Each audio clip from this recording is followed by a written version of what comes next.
আমি সহ অনেকেই বলতেছি যে এই সরকার বিপ্লবী সরকার হয় নাই, মানে প্রফেসর ইউনূসের সরকার। তাইলে প্রথমে প্রশ্ন আসে, বিপ্লবী সরকার কিভাবে চিনব? খুব সহজভাবে চেনার একটা ব্যবস্থা থাকতে হবে, তাই না? সেটা আছেও কলে। আমরা সেই সহজ পদ্ধতি দেখা নিজেরাই দেখব কে কে বাদ গেলে এই সরকার বিপ্লবী চরিত্র পাইত। আসেন সেটা দেখি। তার আগে দেখে নেই কারা বিপ্লবী। এইটাও টেস্ট করার একটা রাস্তা আছে। এটা হইতেছে, এই বিপ্লব যদি ফেল করতো তাইলে কাদের কাদের কল্লা ফেলাই দিত হাসিনা, তারাই বিপ্লবী। তাইলে এই সরকারে কাদের কল্লা ফেলাই দিত হাসিনা? আসিফ আর নাহিদ অবশ্যই এই দুইজন। প্রফেসর ইউনূসের বিশেষ সহকারী মাহফুজ অবশ্যই তার কল্লা ফেলাই দিত। আসিফ নজরুল তার কল্লায় ফেলাই দিত। এই চারজন মাস্ট, অবশ্যই এই চারজনের কল্লা যেত। প্রফেসর ইউনূসের কল্লা না ফেলাইলেও জেলে যাইতেন উনি। তিনি আর আদিলুর রহমান শুভ্র। আদিলুর রহমান শুভ্র তো জেলে ছিলেনই। ওনার আপিল নিষ্পত্তি করে ওনারা পার্মানেন্ট প্যাকেট করে দিত। এই ছয়জন ছাড়া আর কারো কিছু হইতো? কিচ্ছু হইতো? নিজেরা জিজ্ঞেস করেন, কিছু হইতো না। ওনারা আগে যেমন দিন কাটাইতেন, পরেও ঠিক একইভাবে কি সুন্দর দিন কাটাইতেন। তবে সরকারে খুব কম্পিটেন্ট কাউরে কাউরে লাগে। রাষ্ট্র পরিচালনা একটা বিশেষ স্কিল, কিন্তু সেটা কি বাকিদের আছে? নাই তো। ওই পাঞ্জেরি গাইড পইরা এদের অনেকেই সচিব টচিব হয়েছে আর কি। আর বাকি তো এনজিও গ্রাম। তাহলে বুঝছেন তো, কারে কারে বাদ দিলে এই সরকার বিপ্লবী চরিত্র পাবে? এটা তো হলো সরকারের কথা। সরকারে যারা নাই তাদের কি অবস্থা এই সময়? কি কি পরিকল্পনা কাজ করতেছে বলে আমরা আভাস পাইতেছি? কোথায় কোথায় ভারতীয় স্বার্থ কাজ করতেছে? কোথায় কোথায় দিয়া বিপদ আসতে পারে? আসেন সেটা আলাপ করি। ভারত যে কৌশল নিয়ে আগাইতেছে তা হইতেছে তিন ধরনের। হিন্দু সম্প্রদায়কে দিয়ে ক্রমাগত উস্কানি দেওয়া, যেন বাংলাদেশ একটা সাম্প্রদায়িক সংঘাতের দিকে যায়। কয়েকদিন আগে চট্টগ্রামে একটা ঘটনা ঘটছে, আসেন সেটা একটা পোস্টমর্টেম করি। একজন হিন্দু যুবক বলতেছে প্রতিমা নিয়ে যাওয়ার সময় প্রতিমার উপরে পানি দিছে, তারে ধরে নিয়ে গিয়া মারধর করছে। আমার কথা বিশ্বাস করার দরকার নাই, ওর নিজের মুখে শুনেন। ব্যাটারিগল্লি দোয়াপাড়া সার্বজনীন পুজোজ্জীবন পরিষদ সিংহবাবুর বাড়ি হাজারি লাইন থেকে উত্তম পাল্লে কারখানা থেকে আমরা প্রতিমা নিয়ে আসছিলাম। ঠিক আছে, প্রতিমা নিয়ে আসার সময় আমরা খুব সুশৃঙ্খলভাবে পূজা প্রতিমা নিয়ে আসতেছি। হঠাৎ করে এই যে এটা কি বলে, কদম মোবারক শাহী জামে মসজিদ তোরণ, এর সামনে যখন আমাদের ভ্যান গাড়ি দাঁড়ায়, হঠাৎ করে উপর থেকে কিছু দুর্বৃত্তকারীরা প্রতিমার উপর পানি নিক্ষেপ করে। প্রতিবাদ করতে যখন আমরা কিছু ছেলে উপরে উঠি, তখন ওরা আমাদের তিনজনকে আটকে রাখে। দুর্ভাগ্যবশত আমি চলে আসছি, আমার হাতে আঘাত। ওরা মারছে? হ্যাঁ। কি দিয়ে? ইট পাটকেল ছুটছে।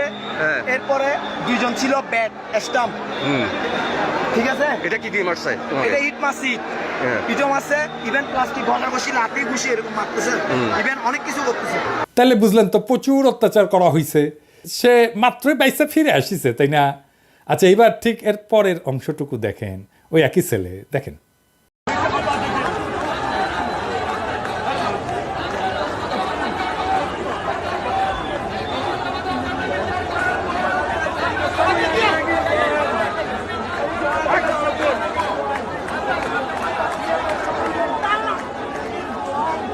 দেখেছেন ওর হাতে ছুরি, ওর পিছে ছুরি গুজে লেখা ছিল। ওই ছুরি কোত্থেকে আসলো?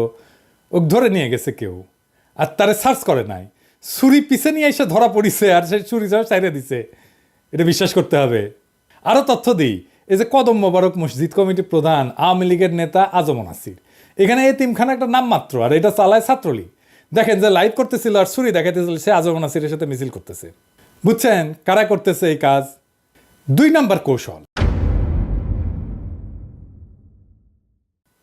শিল্প এলাকায় আর গার্মেন্টসে অস্থিরতা করে দেশের অর্থনীতির হোগা মারার চেষ্টা করতেছে আওয়ামী লীগ।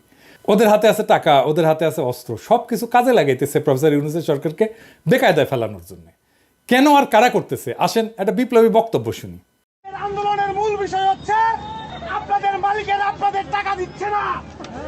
প্রিয় ভাইয়ের আমার, বোনের আমার, আমি আপনাদের ভাই হিসেবে, একজন সাধারণ মানুষ হিসেবে আপনাদের একটা বুদ্ধি দিতে এসেছি যে মালিকেরা আপনাদের পরিশ্রমের টাকা দিচ্ছে না। আপনারা সেই মালিকদের, আপনারা যে মেশিন দিয়ে পোশাক সেলাই করেন, সেই পোশাকের মেশিন ছিনিয়ে নেন এবং আপনারা রক্ত ঘাম দিয়ে যে পোশাক বানান সেই আপনারা নিজেরা বিক্রি করুন, আপনারা নিজেরা বিক্রি করুন। এইভাবে রাস্তা আটকিয়ে আপনাদের লাভ হবে না। আপনারা গার্মেন্টসে যান, আপনারা এই দেশের সম্পদ। আমি একজন সাধারণ মানুষ হিসেবে বললাম, আপনারা ভেবে দেখবেন। ধন্যবাদ। শুনেছেন, এই বিপ্লবী বক্তার নাম ইশতিয়াক আহমেদ হৃদয়। এখন সে সাধারণ মানুষের পরিচয় দিচ্ছে না, সে আসলে নর্দার্ন ইউনিভার্সিটির ছাত্রলীগ নেতা। দেখেছেন সে কিভাবে গার্মেন্টস শ্রমিকদের লুটপাট করতে উস্কানি দিতেছে। আওয়ামী লীগ গার্মেন্টস সেক্টর অস্থির করতে নামিছে। তো গার্মেন্টসের ভাই বোনেরা, আপনারা তো জানেন যে হাসিনাই আপনাদের ন্যূনতম মজুরি নিশ্চিত করে নাই, আপনাদের উপর পুলিশ লেলাই দিছে, আপনাদের নেতাদের গুম করছে, খুন করছে। এখন নর্দার্ন ইউনিভার্সিটি থেকে আইসা আপনাদের উস্কানি দিচ্ছে আর আপনারা হাততালি দিতেছেন। কে আপনাদের সামনে এসে বক্তৃতা দিতেছে তারে না চিনলে হবে? পুলিশ আর আর্মিরা বলতেছি এই ইশতিয়াকরে প্যাকেট করতে হবে এখনই। একটারে প্যাকেট করবেন তো 1000 ঠান্ডা হয়ে যাবে, রুলারের মতো সোজা হয়ে যাবে। আর কি হইতেছে? 3 নাম্বার, বিএনপির নিয়ে ব্যাপক নেগেটিভ ক্যাম্পেইন হইতেছে। নানাভাবে বিএনপির নাম ভাঙায় চাঁদাবাজি দখল হইতেছে। যে দেখেন আওয়ামী লীগের লোক বিএনপি সাথে চাঁদাবাজি করতেছে। কেউ কেউ যে সত্যি সত্যি দখল করতেছে না তা না, আমি এটা একেবারে ক্লিনচিট দেবো না। বিএনপিকে করতেছে, অনেককে বিএনপি বহিষ্কার করছে। এইটা হইতেছে বিএনপি কিভাবে এই ইস্যুগুলোতে ডিল করতেছে শীর্ষ পর্যায় থেকে। কিন্তু এত ব্যাপকভাবে করা হইতেছে যে কৌশল ভালোই কাজে দিচ্ছে। বিএনপি এর মধ্যেই প্রশ্নবিদ্ধ হয়েছে, ব্যাপক সমালোচনার জন্ম দিচ্ছে এবং জনপ্রিয়তা হারাইতেছে বিএনপি। কিন্তু গতকাল ঘটছে বগুড়ার হিরো আলমের উপরে হামলা। হিরো আলম দাবি করছে তার উপরে বিএনপি হামলা করছে। হিরো আলম কি বিএনপির সবাই চেনে? আসেন ফুটেজ বিশ্লেষণ করি।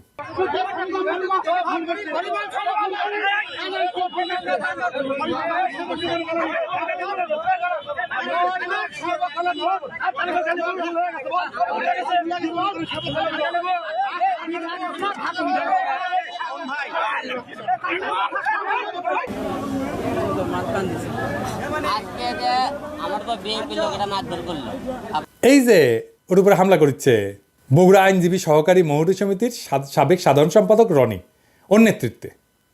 হিরো আলম মামলা কইরা ফেরার পথে ঘটনা ঘটছে।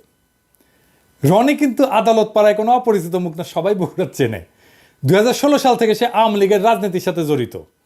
হিরো আলম নিজেই স্বীকার করছে যে রনির নেতৃত্বে হামলা হয়েছে। দেখেন পত্রিকায় বলছে, রনিও বলছে হ্যাঁ আমি হামলা করছি। তো রনি কে? হিরো আলম। সব জায়গায় নাটক, নিজের নাক কাইটা পরের যাত্রাভঙ্গ বলে একটা কথা আছে না? তো হিরো আলম কি নিজের নাক কাইটা বিএনপির যাত্রাভঙ্গ করতে গেছিল? আরেকজনকেও শনাক্ত করা গেছে, তার নাম নুরুল ইসলাম মুহুরী। সে বগুড়া আইনজীবী পরিষদের সদস্য এবং সদর উপজেলা আওয়ামী লীগের সহসভাপতি রোমান উকিলের সহকারী। তো হিরো আলম কেন রনি বা নুরুল ইসলাম মুহুরীর নাম না বইলা বিএনপির উপরে দোষারোপ করছে সেটা ওই নিজে ভালো বলতে পারবে, ওকেই ব্যাখ্যা করতে হবে। এবার সেন আর একটা বিষয় নিয়ে কথা বলি, মাজারে হামলা। এটা হইতেছে 3 নাম্বার কৌশল, এবং এই কৌশল নিয়ে ফ্যাসি বিরোধী শক্তির মধ্যে একটা ডিভিশন করার চেষ্টা হইতেছে। যারা মাজার ভাঙতেছে আর যারা মাজার ভাঙা নিয়ে সমালোচনা করতেছে, দুই পক্ষই কিন্তু ফ্যাসি বিরোধী। আসেন এটা একটু ব্যাখ্যা করি। আমি আসলে ধর্ম নিয়ে কথা বলতে চাই না, বাট স্টিল এটা নিয়ে একটু বলি, কারণ এটা কোনো সন্দেহ নাই যে মাজার নিয়ে ইসলাম ধর্মে রিজার্ভেশন আছে। চিহ্ন ব্যবস্থার বিরুদ্ধে ইসলাম সবসময় বলে আসতেছে। মৌলানা দেলাওয়ার হোসেন সাইদির ওয়াজে মাজার পূজার বিরুদ্ধে কথা থাকতোই, কিন্তু ওনার মতো জনপ্রিয় আলেমের ওয়াজের পরেও মাজার কিন্তু ভাঙা হয় নাই। কিন্তু প্রশ্ন হইতেছে এখন কেন ভাঙা হইতেছে? আসেন আমরা এক ভাইয়ের পোস্ট দেখি যে ভাঙতে যাইতেছে। দেখেছেন এডিটর সাহেব ভালো করে দেখান, মানিক সাহেব কি করে সেটা দেখান, ছাত্রলীগ। বুঝেছেন? এবার আবার দেখেন সেকুলাররা মাজার ভাঙা নিয়ে কান্নাকাটি করতেছে। সৈয়দ আলিল্লার যে লাল সালু উপন্যাসটা ছিল না, ওখানে মজিদ কি একটা ধর্ম ব্যবসায়ী এবং কামুক, এবং সেটা কবরকে মাজার বানায় সামাজিক, রাজনৈতিক এবং ধর্মীয় প্রতিপত্তি অর্জন করে। এই তো উপন্যাসটা সারমর্ম। তো এই ধর্ম ব্যবসার বিরুদ্ধে সেকুলাররাও তো দাঁড়াইছে। এটা তো সেকুলাররা প্রমোট করছে লাল সালু এতদিন ধরিয়া, যে মাজার একটা ধর্ম ব্যবসা, তাই না? তাই ধর্ম ব্যবসার বিরুদ্ধে তো একটা সাধারণ কনসেনসাস ছিলই। ইসলামপন্থীরা তো এটা পছন্দই করে না, সেকুলাররাও তো পছন্দ করতো না। লাল সালুই সেটা প্রমাণ। তো এখন এটা কারা করতেছে? তাদের একাংশ তো দেখাই দিলাম। সাধারণ মুসল্লিদের যে আওয়ামী লীগরা উস্কাইতেছে অন্তত কিছু জায়গায়, সেটা তো সন্দেহ নাই, তাই না? আমি তো দেখাই দিলাম সরাসরি। যারা মাজার ভাঙতে যাইতেছেন তাদের কই? আপনাদের এই মাজার ভাঙার অথরিটি কারোর কাছ থেকে নেওয়া উচিত না? মানে আপনি তো অথরিটি না, তাই না? অথরিটি আসবে কোত্থেকে? সমাজের কাছ থেকে, রাষ্ট্রের কাছ থেকে, সর্বজনের কাছ থেকে আসবে অথরিটি। কোনো সর্বজন গ্রাহ্য আলেম কি কইছেন যে যাও মাজার ভেঙে আসো? আপনাদের ছাত্রলীগ কইতেছে আর আপনারা যাইতেছেন। যেই কাজ করবেন তার সামাজিক সম্মতি আছে কিনা দেখবেন। আমরা মুজিবের ভাস্কর্য ভাঙছি, সামাজিক সম্মতি আছে। আমরা সবগুলা ভাঙবো, সামাজিক সম্মতি আছে। আমরা 32 নম্বর মাটির সাথে মিশাই দেব, সামাজিক সম্মতি আছে। আমরা পুলিশ মাইরা পা উপরের দিকে মাথা নিচের দিকে টেঙে রাখছি, সামাজিক সম্মতি আছে। আপনার এই মাজার ভাঙায় সামাজিক সম্মতি আপনার নাই। আর যদি কুরকুরায় আপনাদের কাউরে না ডলা দিবার মন চায়, তাহলে ওই যে অমি রহমান পিয়াল আছে না, ওই পোস্টে যে সমস্ত বাকশালী এখনো খুনি আছে না, লেসপেন্সারি করে, তাদের মধ্যে থেকে বেছে নেন, সমাজকে ফ্যাসিবাদ মুক্ত করেন। এটা নিয়ে কনসেনসাস আছে, সামাজিক সম্মতি আছে, এই কাজ করেন। এবার আসেন চতুর্থ বিষয় নিয়ে আলাপ করি, চতুর্থ কৌশল। এই কৌশলটা হইতেছে ভারতের কৌশল, রয়ের কৌশল। বিএনপি এবং জামাতের মধ্যে ঠোকাঠুকি বাধায় দেওয়া।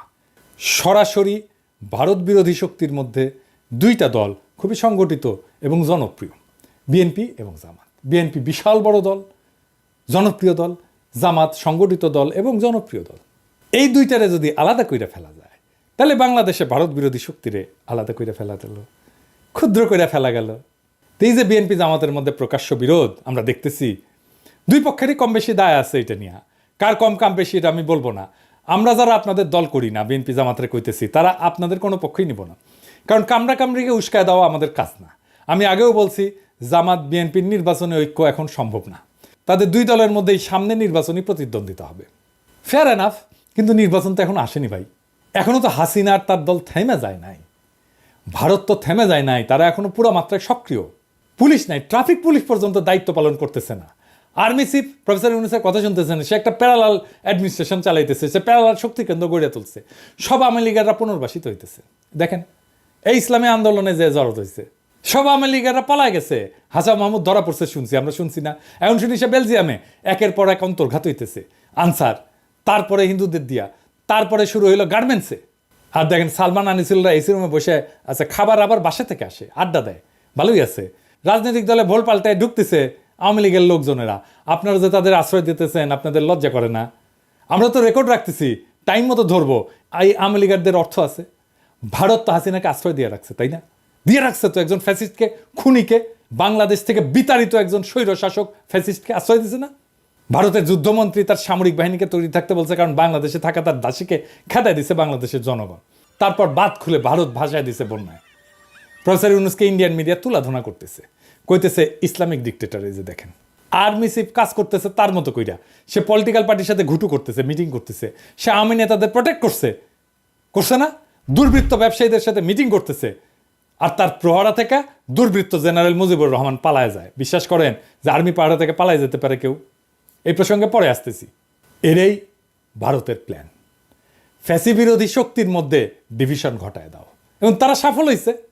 এটা কি সময় যারা ফ্যাসি বিরোধী লড়াই করছেন আপনারা একে অন্যের বিরুদ্ধে কৃপান তোলার? জামাতের আমির কইছিলেন এক জালেমের বদলে আরেক জালেম আনবো, বিএনপি মনে করছে আমাদের কইছে।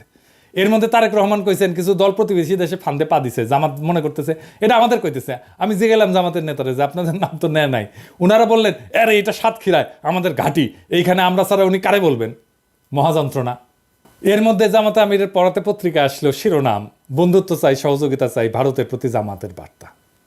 শফিক ভাই, আপনি মুরব্বী মানুষ, আপনার আমি খুব পছন্দ করি।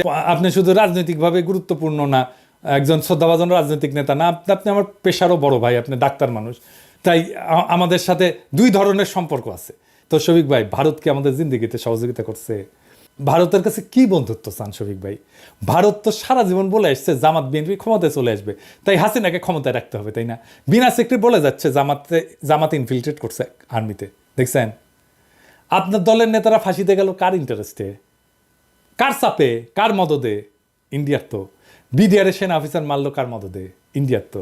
হাসিনাকে ক্ষমতায় রাখলো কে 15 বছর? ইন্ডিয়া তো। এই জুলাই আগস্ট গণহত্যার দায় হাসিনার ততটুকু ভারতের না? তো আপনি যদি আপনারা এতবার মারবে ওরাই, আর আপনি এখন শ্রী চৈতন্যের মতো বলবেন মেয়েরা সকল সিট কেনা, তাই বলে কি প্রেম দেবো না?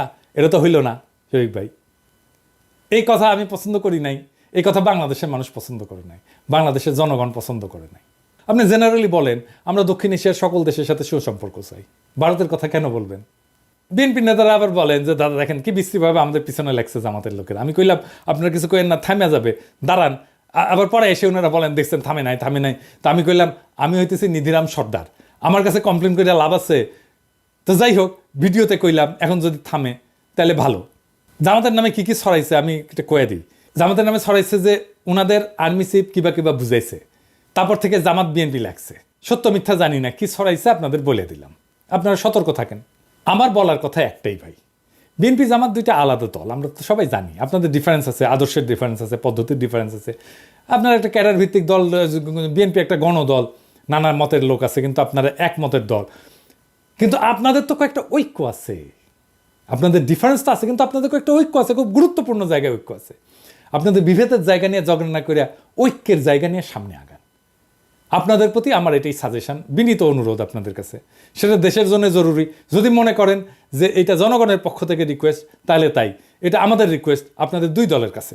আমাদের লড়াই তো শেষ হয় নাই, আপনাদের ছাড়তেছি না আমরা এত তাড়াতাড়ি।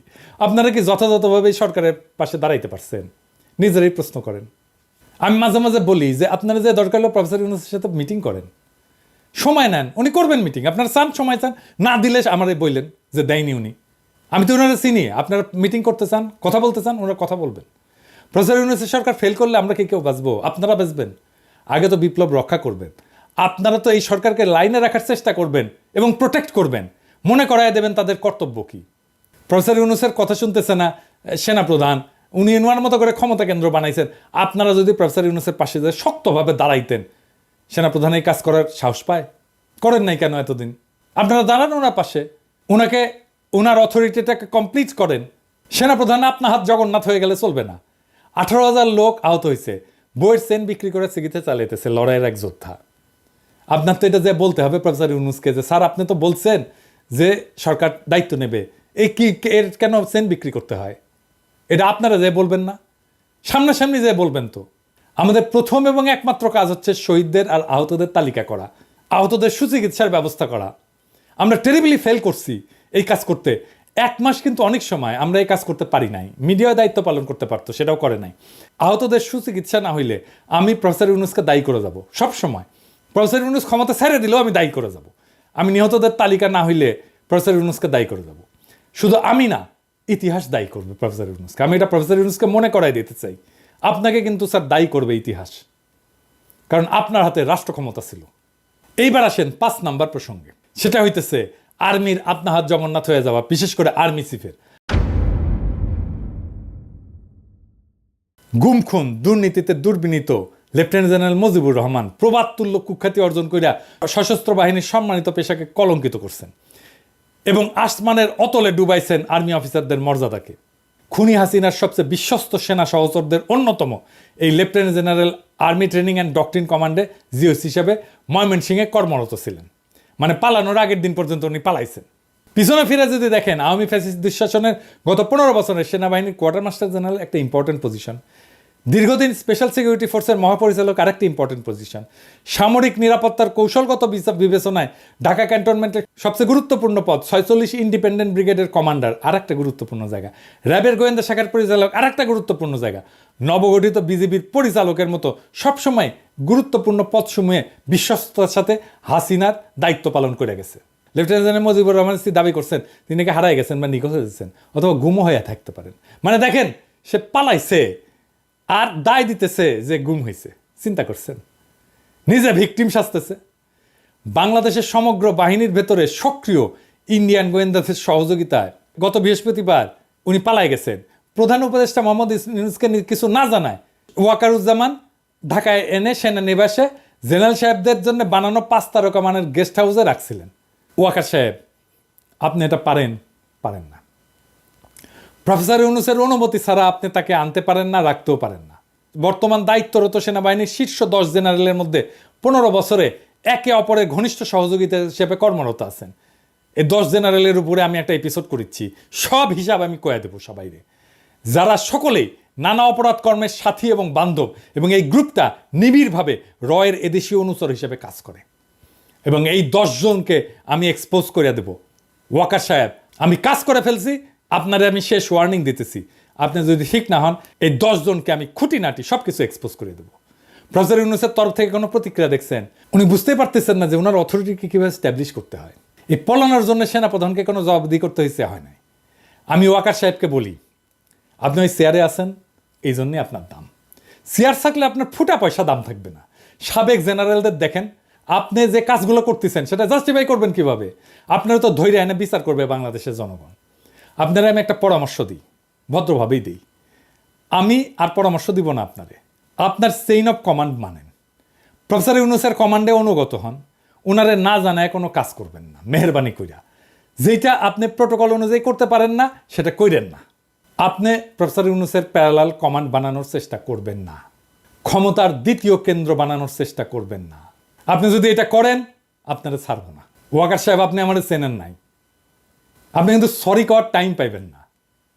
ক্ষমতার দ্বিতীয় কেন্দ্র রাষ্ট্রকে রক্ষা করা যদি আপনার উদ্দেশ্য হয়, আসেন একসাথে কাজ করি। বাংলাদেশের সব মানুষ আপনাকে সাপোর্ট করবে। আমি নিশ্চিত করব বাংলাদেশে সব মানুষ যেন আপনাকে সাপোর্ট করে। আর যদি মনে করেন আপনার আত্মীয় আর ভারতের বি টিমকে ক্ষমতায় বসানোর পায়তারা করবেন, তাহলে বাংলাদেশকে আরো ভয়ঙ্কর রক্তাক্ত যুদ্ধের দিকে ঠেলে দেবেন। আর এর দায় হবে একান্ত এবং একান্তই আপনার। আশা করি আপনার শুভবুদ্ধির উদয় হবে। ইনকিলাব জিন্দাবাদ।